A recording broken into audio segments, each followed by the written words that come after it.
ቤተሰብ እንዴት ናችሁ?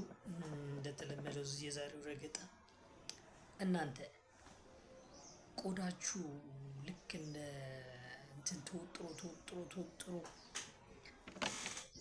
ልታፈነዱት የምትደርሱ በእውቀት እኛ ብቻ ነን ያለንላችሁ በገንዘብ በቃ እኛ ነን አስፈላጊ ለዚች ምድር ላይ ላላችሁበት አካባቢ እኛ ብቻ ነን አስፈላጊ ነን ብላችሁ እያሰባችሁ ቆዳችሁን ውጥር የምታረጉ ቢገባችሁ እናንተ ምንም ማለት አይደላችሁ። ምንም ለኛና ለኛ የሚሆነን አንድ እግዚአብሔር ብቻ ነው። ሁሉንም አይተነዋል።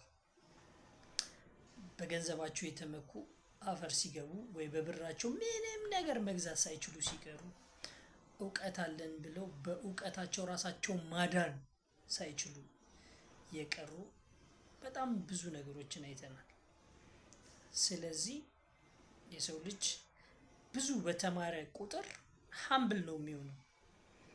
ምቀኝነት፣ ተንኮል፣ ሸር፣ ክፋት ይህንን ሁሉ ተሸክማችሁ ተማርን ብላችሁ እንዳታስቡ። ሰው ትምህርትን የሚማረው በሁለት ነገር ነው። አካዳሚካሊ ትምህርት ቤት ገብቶ አንድ፣ ሁለተኛ ደግሞ ህይወት ራሷ በብዙ ነገሮች የምታስተምረን። ሰው ብዙ በተማረ ቁጥር ሀምብል ይሆናል። እነዛን ነገሮች ግን እያረጋችሁ ሀምብል ነን ብላችሁ እንዳታስቡ። ስለዚህ በጣም ካወቃችሁ በጣም ብዙ ነገር አለን ብላችሁ የምታስቡ ከሆነ ቢ ሀምብል፣ አዘርዋይዝ ዩ አር ነቲንግ።